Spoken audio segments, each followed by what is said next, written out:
So we get to the last training camp practice before our first preseason game. We're facing the Ravens. I think that's right. But anyways, man, it's going to be a Friday game, Saturday for me. But I'm excited to see how the second and third team is going to play. I don't expect any of the starters to be playing. We'll see how our second level guys do, because guys like Tyler Steen or Mekhi Becton or both, we get some key snaps and their first live action as in their new positions or with their new squad. And you know, we got a lot to talk about by way of it's short. That's coming in another video, but some turmoil happening with the Eagles as of late. What's up, it's your boy Cintron coming at you with another analysis video to kid you not. That's my real name. As we start out all the time, we're getting to our ball series. Anyways, Eagles training camp game ball. Two unheralded players make their impact felt. So that would be Zach Bond on the defensive side and Grant Calcaterra on the offensive side. So Grant is shaping up to having a nice camp. He's been a guy, I think he's stepping into his third year with us, 2022 6th-round pick. You know, as a rookie, he had more of an impact than he did his second year. But, you know, snaps were few and far in between because he wasn't quite ready. But we believe he's upgraded his arsenal since then, becoming a more of a complete tight end. Not quite there yet, but he's gotten better in the blocking game.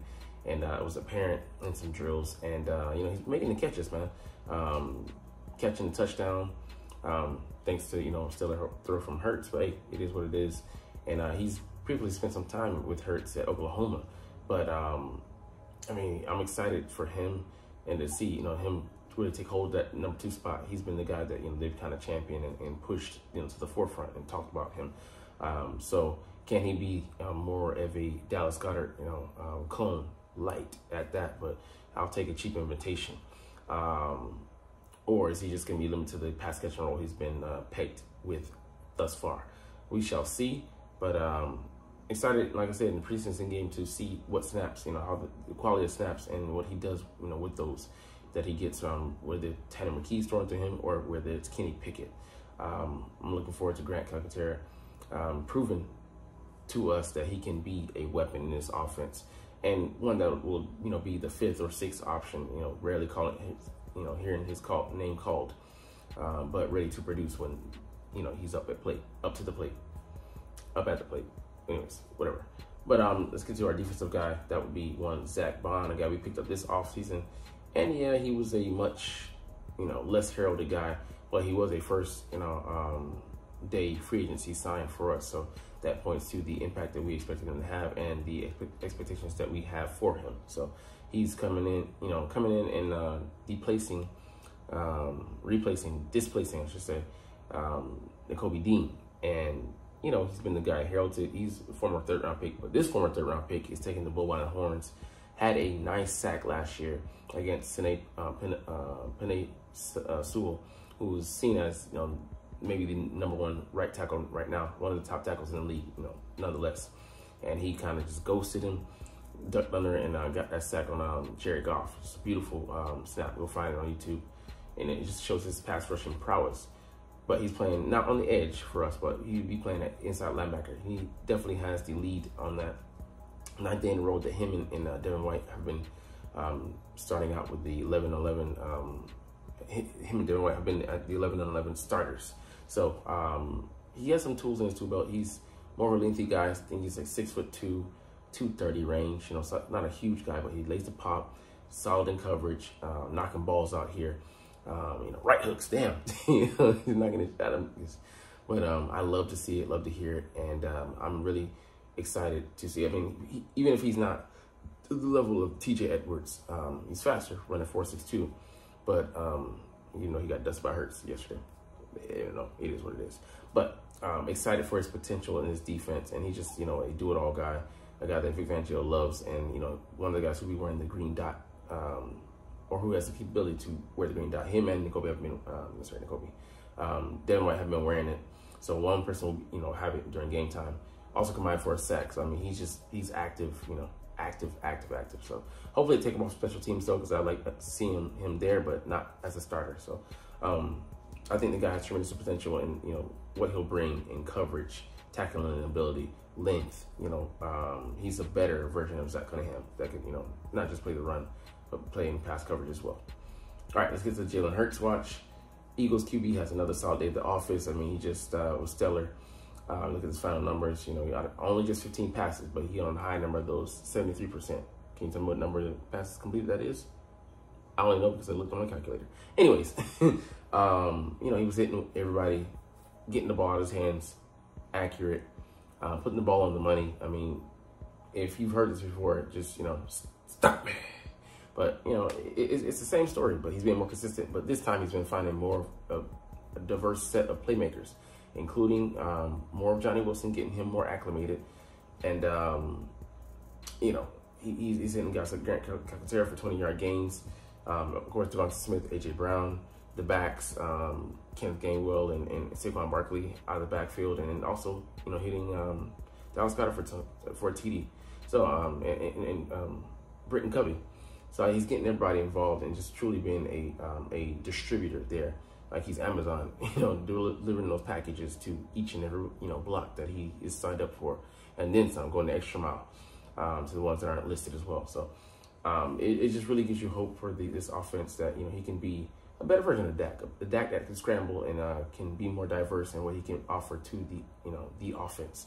So I'm looking forward to Jalen Hurts this season. And yeah, he said he isn't making too much of his, his non-interception streak. Actually, it's a record. 10 practices without an interception thrown. He doesn't really care about that. I love the quote that, practices aren't as good as they seem, nor as bad. It's somewhere in between. And these scenarios that we're practicing. Even though there is quite some concern about something I will mention later. Maybe not today, but in a short, about Nick Sirianni and his shortcomings. But playing on that, because there's another thing that, is in turmoil because of the media and all the hubbub and all this stuff. But him and Hurts cleared that up, talked about it, and or at least, faced it head on and said, squashish, that's last year, let's deal with it later. But as for this guy, QB1, on the field, man, he's making all the right moves. And off the field as well, he is. He was 11 of 15, so only, 4 incompletions. He overthrew AJ on two fades in the same areas of the end zone, but it happens. But other ones, pretty tight coverage from Darius Slay on Ngata, whatever one, Ngata. But he had 2 TDs, so I'm looking forward to seeing, probably not in this preseason game upcoming, but the second game he's gonna get some burn, and just to see him go out there for a handful of snaps and get him the guy there, put bubble wrap on him. So. All right, let's get to the main article. Eagles 2024 training camp practice notes. As I said, day 10, and Jalen Hurts still hasn't thrown an interception. So looking really good out there. All right, the non-DNPs did not practice were Chauncey Gardner-Johnson with a shoulder, not serious. Paris Campbell, again, groin, day 3. Damn, slipping here.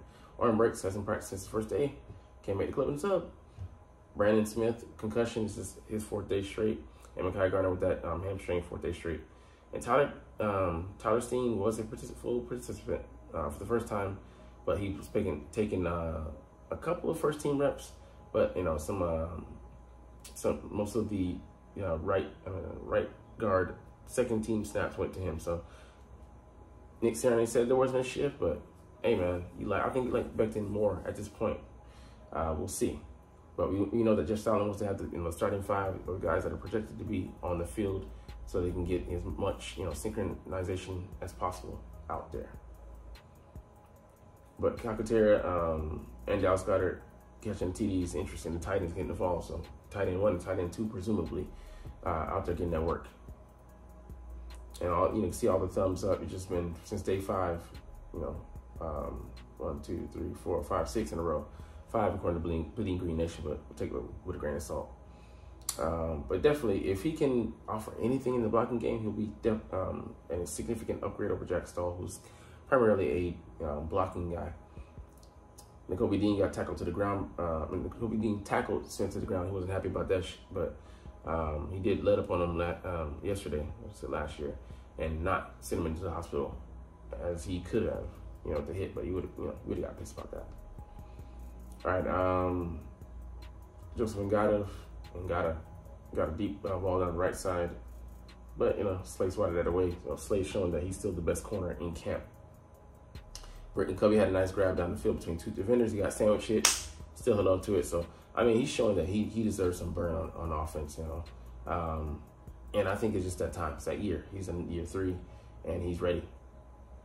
All right, Austin Watkins catching a nice toe tap, back of the end zone throw. Don't really care, to be honest, but I'll be watching everybody in the preseason to see who we might be putting on the practice squad. Josh Jobe ain't looking too good, you know, looking more replaceable because he doesn't offer that much in the starting, as a starter out there on the corner. And we'd rather have guys like Ben Van Sumeren, the linebacker, Patrick Johnson, the edge rusher, or Brandon Smith, the huge linebacker. So is he really, you know, that much? You know, just might as well keep Eli Ricks if you're going to do that. So don't care about that.